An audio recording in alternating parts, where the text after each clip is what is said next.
వివాహమయ్యాక కోటి ఆశలతో మెట్టింట కాలు మోపే అమ్మాయికి హరితాదిత్య గారు అందించిన మాటే మంత్రము కథలోని అత్తగారి లాంటి వాళ్ళు దొరకడం ఎండమావి అంటున్నారు. మరి ఆ అత్తగారి మాటలు మనము విందాం. అల్లారు ముద్దుగా అమ్మాయిల్ని పెంచుకొని ఉన్నతమైన చదువులు చదివించి ఉద్యోగాలు చేస్తూ ఆస్తిపాస్తులు ఉన్నా కూడా పిల్లని నీకిచ్చి ఎందుకు పెళ్లి చేశారు? ఇంత ముద్ద అన్నం పెడతావనా? తలదాచుకోవడానికి ఇల్లు ఇస్తావనా?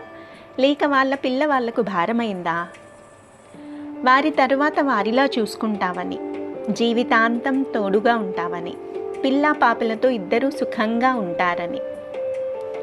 పెళ్లి చేసుకునేది తోడు కోసం, మీకంటూ ఒక జీవితం ఉండటం కోసం. అమ్మాయిలు మీతో కలిసి బతకాలని వస్తారు, మీ కింద బతకాలని కాదు. కాలానికి అనుగుణంగా మన మనస్తత్వం మారాలి. ఒక్కసారి ఊహించుకో, అధికారాలు అహంకారాలకు బదులు బాధ్యతలు ప్రేమలు ఉంటే ఆ కాపురం ఎంత అందంగా ఉంటుందో.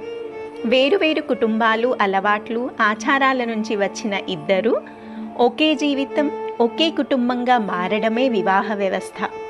దీన్ని నిలుపుకునే బాధ్యత అబ్బాయిల మీదే ఎక్కువ శాతం ఆధారపడి ఉంటుంది. తను నా మనిషి అనే అభిమానంతో చూడు, అన్నీ అవే సర్దుకుంటాయి. నిజమే కదా, ఇలాంటి అత్తగారు దొరకడం నిజంగా అదృష్టమే.